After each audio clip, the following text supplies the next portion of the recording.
तो कैसा है, मैं आ सका तो सब ठीक नहीं। तो आज लोग बात करने जा रहे हैं हमारे क्लास 11 में बायोलॉजी में एक चैप्टर है जिसका नाम है मॉर्फोलॉजी ऑफ फ्लावरिंग प्लांट्स, जिसको हम हिंदी में समझ सकते हैं पुष्पी पादपों की आकार की। तो हम लोग सबसे पहले जो है हम लोग के लिए न्यू एक हिसाब से सुन रहे हैं वर्ड, हम लोग के लिए न्यू है मॉर्फोलॉजी आकार की सब क्या होता है हम लोग कुछ नहीं जानते हैं। सबसे पहले हम लोग चैप्टर को ही समझेंगे, उसके बाद चैप्टर का नाम जो है उसको समझेंगे, और उसके बाद इसमें जो जो ये चैप्टर में जो जो इंपॉर्टेंट टॉपिक है उस सबको हम लोग सेलेक्ट कर लेंगे इंपॉर्टेंट टॉपिक, और उसके बारे में हम लोग डिटेल में जानने का प्रयास करेंगे, ठीक है ना। तो चलिए बिना वीडियो को शुरू करते हैं। सबसे पहले हम लोग जो है इसके जो चैप्टर का नाम है इसको थोड़ा डिस्कस कर लेते हैं। चैप्टर का नाम पुष्पी पादपों की आकार की।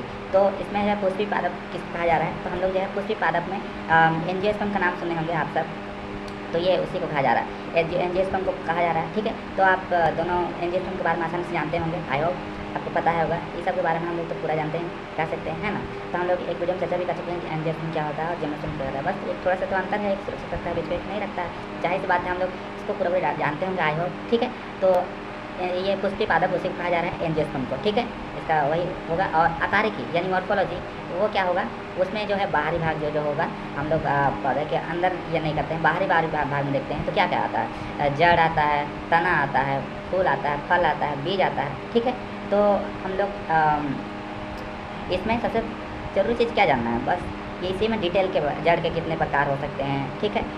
फिर तना के भाग नहीं, तना के बारे में ही थोड़ा डिटेल के बारे में जानना होगा, मतलब तना के बारे में ही थोड़ा डिटेल में, फूल के बारे में, फल के टाइप और बीज के बारे में, यही सब ये करना है हम लोग, यही सब बस टॉपिक समझना है। अगर ये सब के बारे में हम लोग थोड़ा डिटेल इकट्ठा कर लिए ना, तो जाहिर सी बात है ये हम लोग का जो है पूरा कंप्लीट हो जाएगा, पूरा कंप्लीट, अगर हम लोग इतना ही मैं डिस्कस कर लिए तो। लेकिन हम लोग को एक एक करके करना होगा थोड़ा डिटेल में, तो हम लोग को थोड़ा समय लगेगा, अधिक लगेगा इस चैप्टर को समझने में। ये थोड़ा डिफिकल्ट तो नहीं है, लेकिन फिर भी हम लोग के लिए जो है सबसे पहले तो ये एक हिसाब से अच्छा नहीं लग रहा था, इंटरेस्टिंग नहीं लग रहा था एकदम नहीं। लेकिन बाद में हम लोग इसे टॉपिक वाइज समझाया गया तो थोड़ा इंटरेस्ट लगा। अभी हम लोग एक साथ अगर समझने का प्रयास करेंगे तो बिल्कुल नहीं होगा, हम लोग एक एक करके ही समझना होगा, ठीक है। तो इसलिए हम लोग बस आज देख लेते हैं कि कौन कौन सा टॉपिक है हम लोग को जानना पड़ेगा। जो अभी बताया हम लोग एंजियोस्पर्म के बारे में अगर जानते हैं तो पहले से तो ठीक है, नहीं जानते हैं तो हम लोग को थोड़ा जानना होगा उसके बारे में।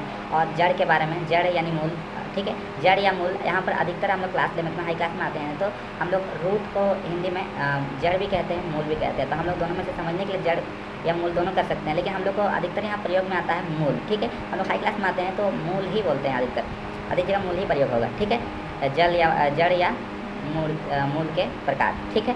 तो हम लोग इसी को ये करते हैं। इसके बाद अगला है तना यानी स्टेम। ये तो जाहिर सी बात है हम लोग इसमें ज़्यादा कुछ फोकस नहीं है, लेकिन हाँ इसमें भी कुछ डिटेल इंपॉर्टेंट चीज़ है, ये सब तो हम लोग को देखना होगा, ठीक है। फिर अगला है फूल। तो फूल में भी कई सारे या प्रकार हो सकते हैं, कई सारे उसमें डिटेल हो सकते हैं, तो हम लोग उस समय भी डिस्कस करना होगा। उसके बाद फल में भी बहुत सारे प्रकार होते हैं, बहुत सारे टाइप्स होते हैं, हम लोग को उसके बारे में देखना होगा, तब जाके हम लोग उसके बारे में रटना होगा, एक हिसाब से कह सकते हैं। ताकि जो है हम लोग का सब ओमासिट होने वाला है ना, तो सब डिटेल में करके देखेंगे तो ही हम लोग अच्छे से कर पाएंगे, ठीक है। फिर अगला है बीज को भी हम लोग को अच्छी तरह से बीज के अंदर का भाग को देखना होगा, उसके अंदर के भाग में कितना होता है, मतलब बीज में एक भ्रूण होता है, आप सभी को पता है बीज के अंदर एक भ्रूण होता है। अगर पता नहीं है, मतलब हम लोग न्यू क्लास है तो उतना नहीं पता होगा, लेकिन फिर भी बीज के अंदर भी एक भ्रूण होता है। भ्रूण में भी दो प्रकार होते हैं, एक होता है प्रांकुर प्रभु जिसको कह सकते हैं तना ऊपर साइड जो होगा, और मूलांकार जो कि होगा मूल जड़ जो कि नीचे साइड जाएगा। तो हम लोग इसके बारे में भी थोड़ा डिटेल में फोकस करेंगे, लेकिन अभी नहीं करना है, अभी बात नहीं करते हैं, थोड़ा ज़्यादा डिफिकल्ट हो जाएगा, मतलब ज़्यादा शुरू में बोरिंग लगने लगे तो अच्छा नहीं लगेगा, है ना। फिर अगला जो है मूल जड़ के प्रकार, ये सब हम लोग देख चुके हैं अभी। तो हम लोग को यही सब समझना है इसमें। अगर ये सब हम लोग समझ जाते हैं ना अच्छी तरह से, थोड़ा डिटेलिंग इसके बारे में देख लेते हैं, तो आसानी से हम लोग है पूरा चैप्टर कवर हो जाएगा। हम लोग को और अधिक पढ़ने की जरूरत नहीं, मतलब इंटरेस्ट से पढ़ेंगे हम लोग, और कोई परेशानी भी नहीं होगी, बोरिंग भी नहीं होगा, हम लोग खुद से पढ़ने का मन करेगा, है ना।